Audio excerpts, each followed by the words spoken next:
Fala pessoal, aqui do canal do Caio Costa, tirando um pouco da poeira aqui, ainda não tá do jeito que a gente quer pautar, mas não dá para não falar sobre o momento do Fortaleza, que agora acabou de vencer o Cruzeiro, está na terceira colocação do Campeonato Brasileiro. Antes de seguir com o papo, queria agradecer os que ainda estão inscritos aqui, né? A gente tem mais de 12 mil inscritos. Fica calmo que o canal vai voltar todo repaginado, mas eu tenho que falar um pouquinho sobre, como eu disse, esse momento do Fortaleza. Meu muito obrigado a vocês que estão inscritos. Se você não está inscrito, por favor, se inscreva, deixa o like também, enfim, ajuda a fortalecer muito aqui o canal. Eu nem vou falar sobre o jogo em si, né, de como o Fortaleza foi eficiente no primeiro tempo, de como o Vojvoda conserta um pouquinho a ideia que ele tinha quando ele começa o jogo com o Pedro Augusto de meia e resolve colocar o Kevin.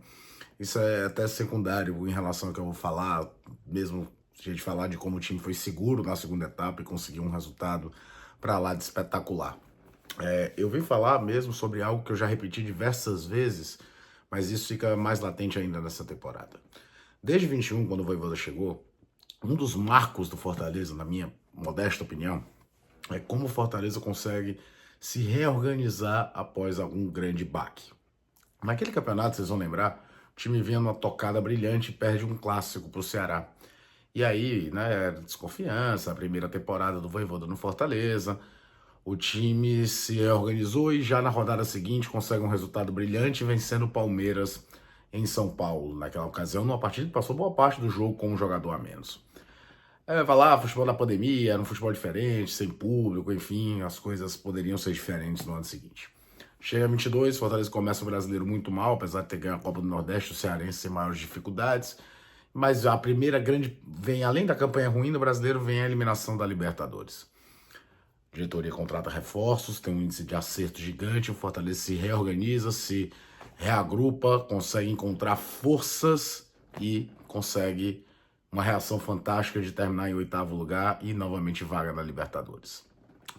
Ano passado, isso foi em episódios mais pontuais, vamos falar assim. Mas, por exemplo, eu lembro do Fortaleza perder por 3-0 do Bragantino, debaixo de vaias no Castelão, e jogar contra o Libertad no Paraguai pela Copa Sul-Americana e vencer o time paraguaio, dando um passo muito grande para passar de fase naquela ocasião. Talvez o momento que ele teve mais dificuldade de assimilar esse golpe foi justamente quando perde a final da Copa Sul-Americana, que o time de fato entrou num pequeno parafuso no brasileiro, até conseguir algumas vitórias no final que deixaram o Fortaleza entre os 10 primeiros. Esse ano a grande pancada não foi nem perder o estadual. A grande pancada foi aquele 5-0 diante do Cuiabá. E o time já vinha de um título de Copa do Nordeste com uma atuação abaixo do esperado contra o CRB. E de novo, né, ficou aquele bafafá, no futebol brasileiro toda vida que um trabalho longevo toma uma pancada, sempre tem alguém para falar, acabou o ciclo, fim de ciclo, fim de ciclo. Desde aquele jogo lá em Cuiabá, o Fortaleza só perdeu do Vasco. O Fortaleza ganhou 8 dos últimos 10 jogos. Deu um salto de acho que 12º para terceiro colocado no campeonato.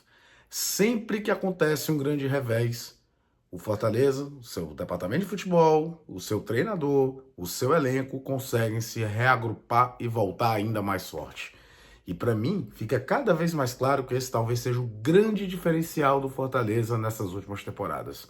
A capacidade de entender os problemas, de assimilá-los e de superá-los ao ponto de sempre conseguir dar uma resposta melhor, imediata e ainda mais forte.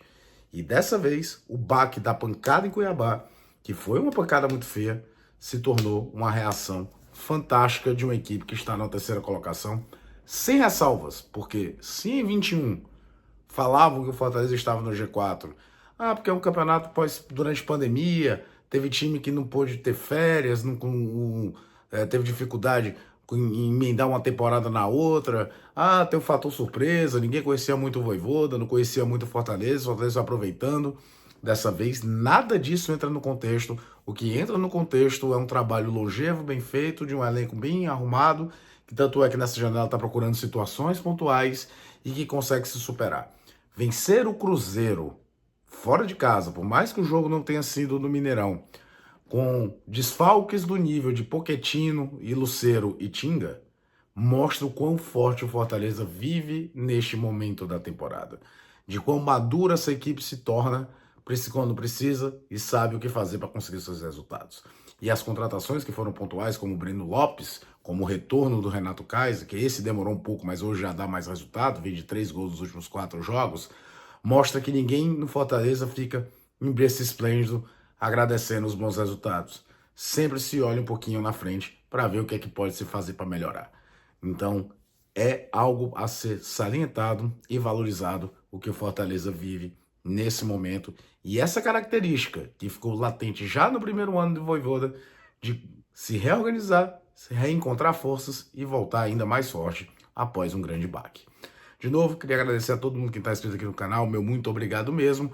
E fica com calma, tá? O canal vai voltar com mais calma, com mais periodicidade ao longo dos tempos.